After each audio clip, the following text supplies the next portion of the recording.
बनणार आहे साबुदाणा खिचडी. चला तर मग रेसिपीला सुरुवात करूयात. मी साबुदाणा खिचडी कसा तयार करत असते हे मी आज या रेसिपीमध्ये सांगणार आहे. साबुदाणा खिचडी तयार करण्यासाठी हे सर्व साहित्य घेतलेला आहे. 1 वाटी साबुदाणा 4 तास भिजवून घ्यायचा. तो मी येथे 1 वाटी भिजवून घेतलेला साबुदाणा घेतलेला आहे. अर्धा वाटी जाडसर कूट तयार करून घेतला आहे. प्रथम शेंगदाणे भाजायचा, मग कूट तयार करून घ्यायचा. असा हा साबुदाणा चांगला भिजलेला आहे. पाव वाटी तेल घ्यायचा. पाव वाटी घुंगरू शेंगदाणे घ्यायचा. 2 हिरव्या मिरच्या घेतल्या आहेत.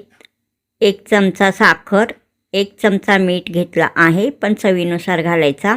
अर्धा चमचा लाल तिखट, 1 चमचा साखर, पाव वाटी ओला खोबरा असा किसून घेतलेला आहे.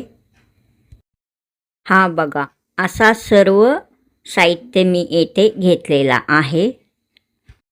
या साबुदाणा खिचडीमध्ये घालण्यासाठी 1 बटाटा पण मी येथे घेतला आहे.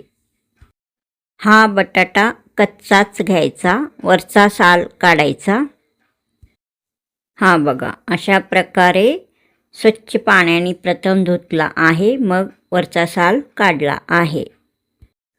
1 पसरट मोठा कढई मी घेतलेला आहे. त्यामध्ये पाव वाटी तेल घातला आहे. तेल चांगला गरम होऊ द्यायचा. तेल चांगला गरम झाल्यावर 2 हिरव्या मिरच्या मी बारीक कापून घेतलेला आहे, तो घातला आहे. हिरव्या मिरच्या कापून घेतलेला मी घातलेला आहे. तो चांगला परतून घ्यायचा. परतून झाल्यावर यामध्ये पाव वाटी घुंगरू शेंगदाणे घेतलेला होता, तो घालायचा. हा बटाटा मी मोठ्या आकाराचा असा कापून घेतलेला आहे, तो या तेलामध्ये घालायचा. चांगला परतून घ्यायचा. हा बघा, अशा प्रकारे चांगला परतायचा. 1 वाटी साबुदाणा एका पातेल्यात घ्यायचा. तो स्वच्छ धुवायचा, वरचा पाणी काढायचा. परत थोडासा पाणी घालायचा, परत तो पाणी काढायचा. मग 4 तास भिजायला ठेवायचा. 4 तास भिजवून घेतलेला हा साबुदाणा आहे. एकदम चांगला भिजलेला आहे. आता साबुदाणा घालायचा, असा चांगला परतून घ्यायचा. हा बघा, अशा प्रकारे चांगला परतायचा. 1-2 मिनटं तसाच परतून घ्यायचा. नंतर मग आता हा जाडसर कुटून घेतलेला घुंगरू शेंगदाण्याचा कूट घालायचा. शेंगदाणे प्रथम भाजून घ्यायचा, थंड करण्यास ठेवायचा, मग जाडसर कूट तयार करायचा. आता यामध्ये अर्धा चमचा लाल तिखट घालायचा, अर्धा चमचा मीठ घालायचा, 1 चमचा साखर घालायचा. किसून घेतलेला खोबरा पण मी आता यामध्ये घातला आहे. आता चांगला परतून घ्यायचा. हा बघा, अशा प्रकारे हा साबुदाणा चांगला परतून घ्यायचा. साबुदाण्यामध्ये जर बटाटा तुम्हाला आवडत नसेल तर घालायचा नाही. तसाच साबुदाणा पण एकदम चांगला तयार होतो. हा बघा, अशा प्रकारे चांगला परतून घ्यायचा. गॅसचा स्पीड हा मोठाच ठेवायचा सुरुवातीला. साबुदाणा थोडासा मऊ झाला की मग गॅसचा स्पीड हा मध्यम करायचा. परत चांगला परतायचा. हा साबुदाणा एकदम मऊ होई तोपर्यंत चांगला परतायचा. हा साबुदाणा खिचडी एकदम चांगल्या प्रकारे तयार झालेला आहे. हा बघा, रंग छान आलेला आहे. एकदम मऊ मऊ असा हा साबुदाणा खिचडी तयार झालेला आहे. एकदम टेस्टी असा हा साबुदाणा तयार झालेला आहे. खूपच टेस्टी असा हा साबुदाणा तयार आहे. बटाटा साबुदाणा खिचडी एकदम चांगल्या प्रकारे तयार झालेला आहे. रंग छान आलेला आहे. हा साबुदाणा 4 तासापेक्षा जास्त म्हणजे 1-2 तास जास्त भिजवून घेतला तरी चालेल.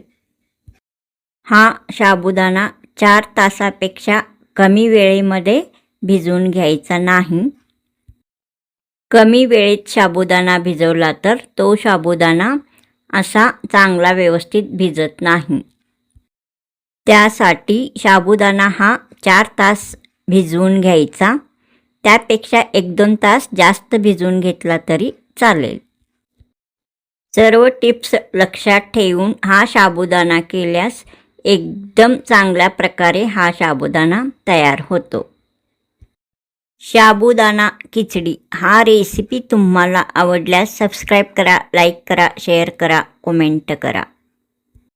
हा बघा, एकदम टेस्टी स्वादिष्ट असा हा साबुदाणा खिचडी तयार झालेला आहे. साबुदाणा खिचडीचा हा कढई मी आता खाली घेते. हा बघा, एकदम चांगल्या प्रकारे हा साबुदाणा खिचडी तयार आहे. रंग छान आलेला आहे. टेस्ट तर चांगलाच असणार. हा साबुदाणा खिचडी कसा खायचा तर एकदम घट्ट असा दह्याबरोबर हा साबुदाणा खिचडी एकदम चांगला लागतो. हा बघा, मी घट्ट दही येते या वाटीमध्ये घेतलेला आहे. हा घट्ट दही पण मी घरीच तयार केलेला आहे. एकदम घट्ट असा तयार झालेला आहे. हा साबुदाणा एकदम चांगल्या प्रकारे तयार झालेला आहे. एकदम मऊ मऊ असा हा साबुदाणा खिचडी तयार आहे. हा साबुदाणा खिचडी मी आता एका ताटामध्ये काढून घेत आहे. हा बघा, हा साबुदाणा मी या ताटामध्ये काढून घेतलेला आहे. एकदम चांगल्या प्रकारे हा साबुदाणा खिचडी तयार आहे. यामध्ये बटाटे पण एकदम चांगला दिसत आहेत. घट्ट दह्याबरोबर हा साबुदाणा खिचडी एकदम टेस्टी लागतो. खूपच चांगल्या प्रकारे हा साबुदाणा खिचडी तयार झालेला आहे. हा बघा, रंग छान आलेला आहे. टेस्ट चांगला आलेला आहे. एकदम चांगल्या प्रकारे हा साबुदाणा खिचडी तयार झालेला आहे. हा बघा, एकदम टेस्टी असा हा साबुदाणा खिचडी तयार आहे. साबुदाणा खिचडी हा रेसिपी तुम्हाला आवडल्यास सबस्क्राईब करा, लाईक करा, शेअर करा, कमेंट करा. परत भेटूया असाच नवीन रेसिपी घेऊन पुढील नवीन रेसिपीमध्ये. तोपर्यंत नमस्कार.